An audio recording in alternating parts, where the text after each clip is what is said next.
Tom Bauer is a man who writes books that many people all over the world like to read. He is very famous because he is like a detective who uses words instead of a magnifying glass. He spends a lot of his time looking for big secrets that are hidden away. Recently, he found something that is very hard to believe.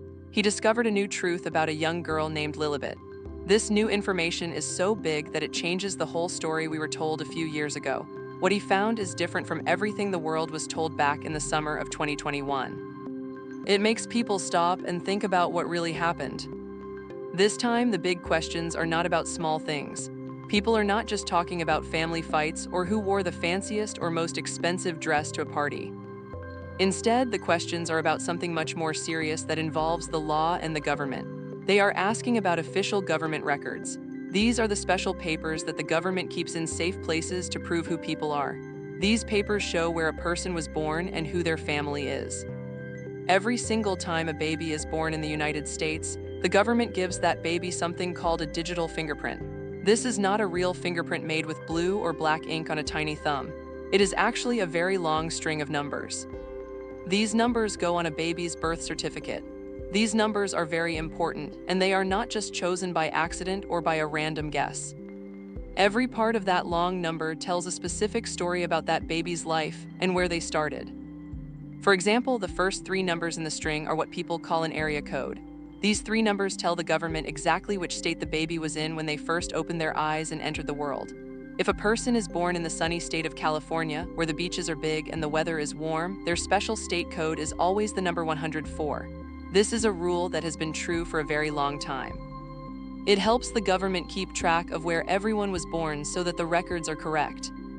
But something very strange happened with the birth certificate for Lilibet Diana. When her papers were shown on the news, some very smart people looked closely at those important numbers. These people noticed something that looked like a big mistake. It looked like a glitch in a computer or a tiny error that shouldn't be there. Her code was not 104, which is the code for California. Instead, her code was 105. This might seem like a very small difference because the numbers are so close together, but in the world of official government papers, it is actually a very big deal. If you look at the official rulebook that the United States government uses for birth records, the number 105 does not belong to California at all. That number actually belongs to the state of Colorado. This is where the story gets really interesting and a little bit mysterious. People were told that Lilibet was born at a place called the Santa Barbara Cottage Hospital. This hospital is right by the ocean in California, but if her birth certificate has a 105 code on it, it means the paper trail is leading people 1,000 miles away.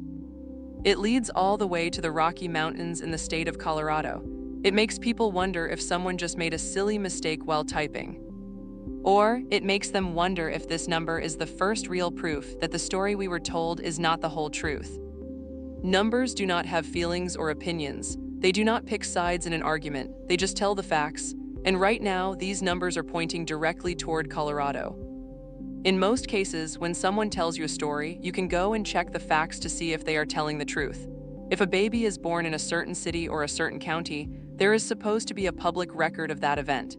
It is a law that the birth must be written down so everyone knows the baby exists and has a legal name. However, people who are looking into this story say they have run into a major problem. They say they hit a metaphorical brick wall. This means they could not find any information at all, no matter how hard they looked. One person who was investigating this story spent 25 minutes on a phone call with the office that keeps birth records in California. He was just looking for a tiny bit of proof that this birth actually happened in the place Harry and Meghan said it did. But the office gave him a very strange answer. They gave him a paper called a Certificate of No Public Record.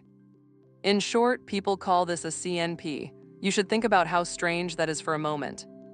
We live in a world where every move the royal family makes is watched by cameras and reporters.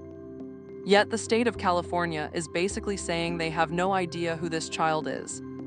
If there is no official record of her birth under that name, it leads to a very scary question. If the newspapers were showing us a birth certificate, whose paper was it really? Was it a real government document?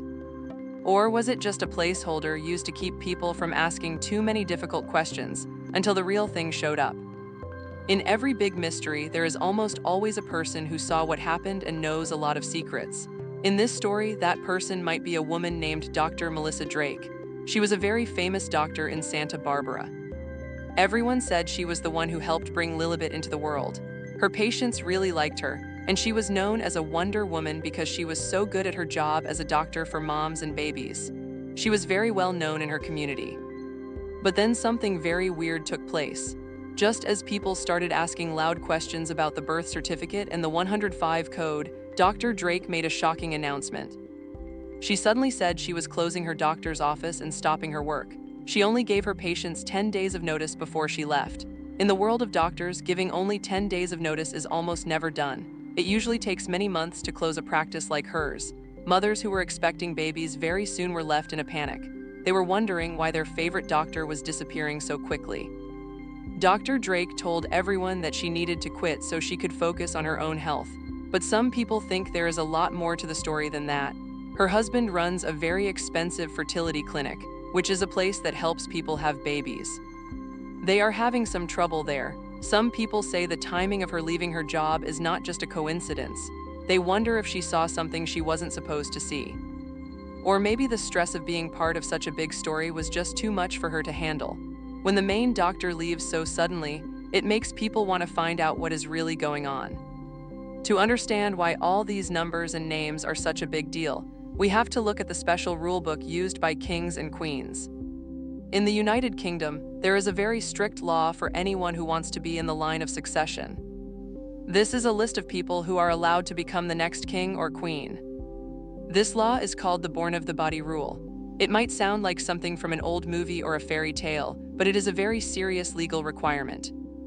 This rule means that for a child to be a prince or a princess and have a spot in line for the throne, they must be born directly from their mother's body. They have to be naturally carried and physically delivered by the mother who will be their parent. This is why the royal palace usually follows a tradition where they put a big gold stand, called an easel, outside the palace gates. On that stand, they place a paper signed by doctors to prove to the whole world that the Born of the Body rule was followed correctly. But for Harry and Meghan's children, Archie and Lilibet, that official proof was missing. If it turns out that the rules were not followed, it could change everything for the royal family. This is why people are looking so closely at the numbers and the documents to find the real truth.